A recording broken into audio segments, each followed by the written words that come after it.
धूमधाम से मनाया गया भुजरिया पर्व। ग्रामीणों सहित पूर्व विधायक ने किया डंडा नृत्य।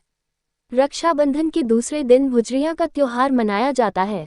श्रावण मास की पूर्णिमा रक्षाबंधन के अगले दिन भुजरिया पर्व मनाने की परंपरा ग्रामीण अंचलों में प्रचलित है।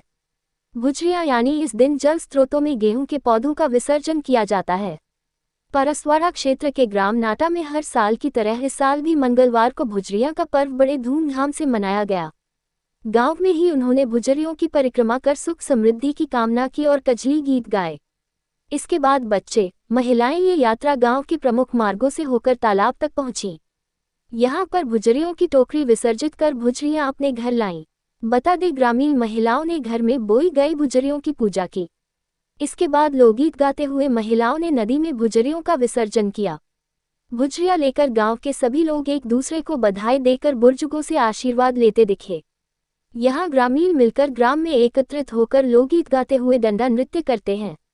इस डंडा नृत्य में पूर्व विधायक दरबू सिंह उइके भी शामिल हुए। पूर्व विधायक दरबू सिंह उइके ने ग्रामीणों के साथ डंडा नृत्य किया। वहीं उन्होंने घर में आंगन में ही भुजरिया की पूजा की। इस गांव में आज भी भुजरिया पर्व सद्भाव एवं भाईचारे के साथ मनाया जाता है, जहां गांवों में इस पर्व को लेकर विशेष उत्साह नजर आया। आपको बता दें कि बढ़ती आधुनिकता एवं व्यस्तता की वजह से अब धीरे धीरे समाज की पारंपरिक रीतियों एवं त्योहारों की मान्यता भी गुमनामी के अंधेरे में खो गई है।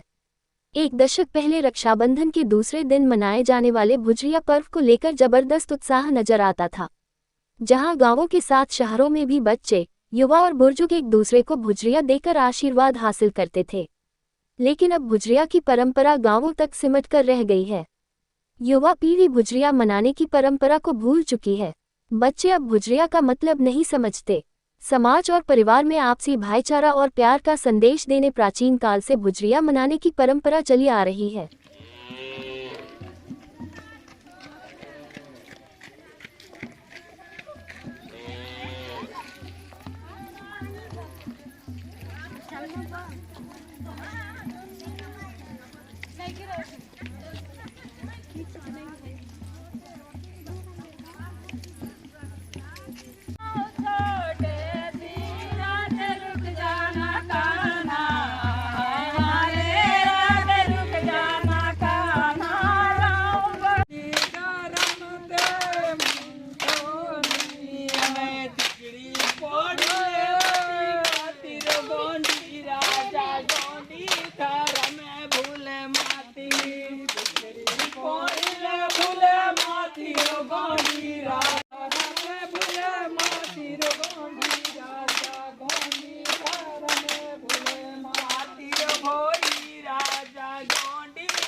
ये वर्षों से प्राचीन काल से ये चली आ रही है, जिसमें हमारे बुजुर्ग कहते थे कि जो शरीर की सुरक्षा की बात होती थी, अने शरीर मतलब जैसा खाओगे अन्न वैसा बनेगा तन।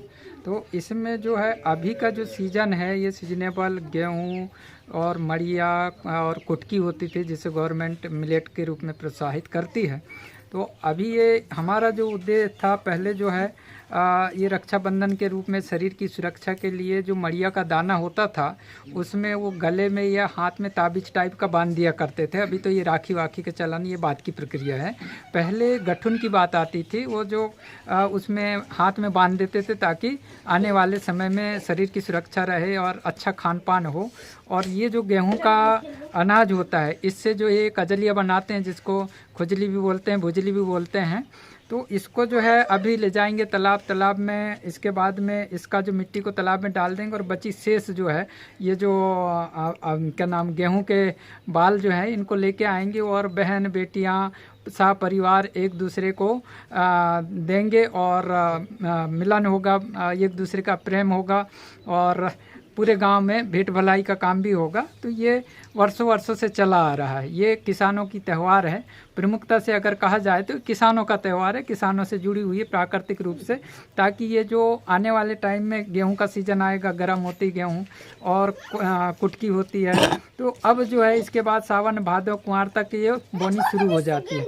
तो उसी का प्रतीक है ये भुजलिया।